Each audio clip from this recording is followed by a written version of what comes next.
If you're wanting to make a fake soft serve ice cream for a prop, display or decoration, then you've come to the right place. If you're interested in seeing other videos on how to make fake foods or props, then check out this playlist and be sure to hit the subscribe button and the bell next to the subscribe button to stay up to date whenever I upload every weekend.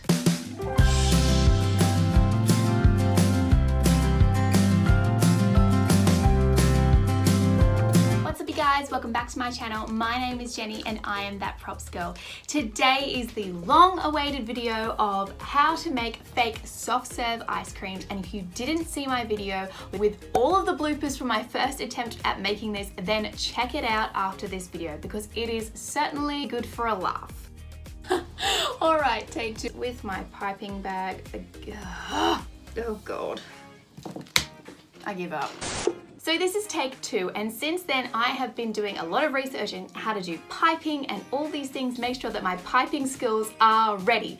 And today we are finally making our soft serve ice cream, so if you are keen for that, then stick around. I'm going to go in with my favorite wall filler, and depending on the weather and the type of wall filler that you're using will depend on actually how stiff the wall filler is when it comes out of the pot. But as a remedy for that, which I'm pretty sure was part of the problem the last time, that it was just too thick to go through the piping bag, so it just exploded everywhere else. But in an attempt to avoid that this time, I'm actually going to mix in some acrylic paint as well, just to make it a little bit runnier. Now, I personally like to use the Semco acrylic paint, and I don't know if this is available worldwide, but you can get it in Spotlight Australia, and this is a really liquidy acrylic paint, but it's great for just breaking it up a little bit. So I'm going to go ahead and I'm going to put my wall filler into a container and mix it up with some paint, and then we're going to pop it into our piping bag and start piping.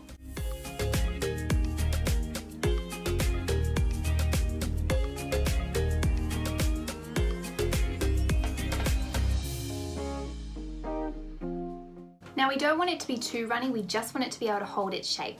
And now for my piping bag, I'm actually using the one that's got the screw in piece so that my nozzle does not come off this time. You don't have to do this. If you're more proficient without one, go for it. I just did not want to take the chance. So I'm going to fold over my piping bag.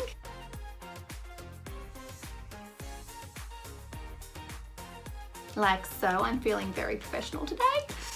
And then, I'm not going to use the spoon. Get rid of that.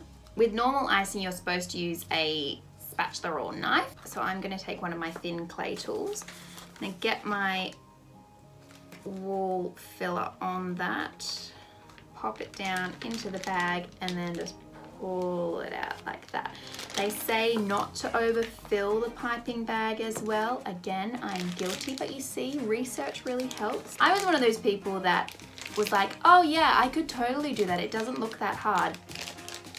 And I gave it a go and completely embarrassed myself on camera. So, and if you've been watching my channel for a while, then you'll know that I've been saying, I need to look into cake decorating. Like, I need to watch some more videos on this. But now I have, and it's really helping. So if you want to improve, do some research.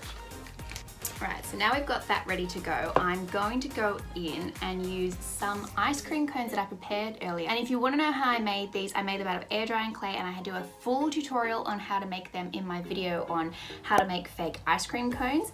I do a waffle cone and then a plain cone. So feel free to go check that out after you watch this video. So I'm just going to take my waffle cone first. And I'm going to take my piping bag. Moment of truth, let's see what's better than last time. I'm going to insert my nozzle into the bottom. Oh, it's working. Because I want to fill the bottom a little bit. And then I'm just going to go round in spirals. Like this. Oh, it's amazing because it works. Oh, I went a bit crazy there. That's a little tiny, so I'm going to go back around as well. Around the outside there. Mr. Whippy. I don't know, if you're Australian and you remember like Mr. Whippy, leave me a comment down below.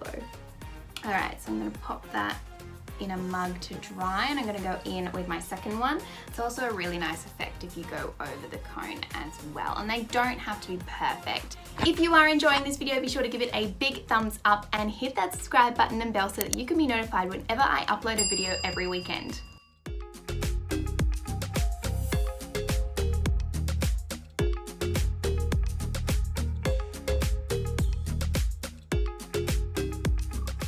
Now, if you don't want to fill the middle of your cone up with wall filler, you don't have to. You could actually glue a piece of cardboard there, or if your cone's big enough and you could fill it full of styrofoam balls, you could do that as well. If you don't fill it with anything and you just try and go straight across the top, you are running the risk of it sinking in later. So I do suggest either filling it up or putting a layer there to build upon.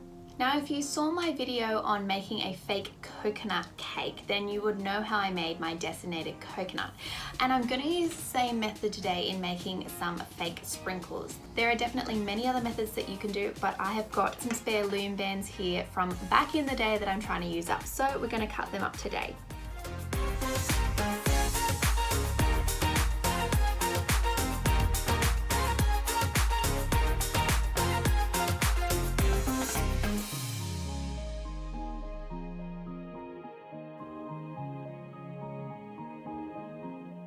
I've sealed these with Mod Podge and they're now dry, so I'm going to go in and make some chocolate fudge to go on the top. And if you saw my video on fake ice cream shakes, then you would know how to make this already, but I'm going to do it again just in case.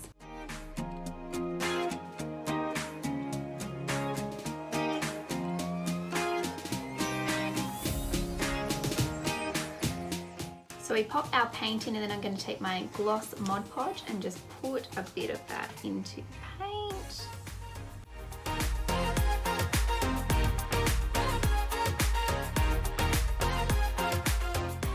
Alright, moment of truth time. I'm going to take my ice cream and my hot fudge, and we're going to pour. Just going to drop this over the top. Depending on how thick you've made it will depend on if it needs some help, but you can just press it, touch it to the ice cream if you want, and then, or you could even just dab it on like this. Make sure there's a fair amount at the top. Load it up. You can use a paintbrush as well. I'm just using a paddle pop stick. You could even potentially just pour it straight out of whatever you've made.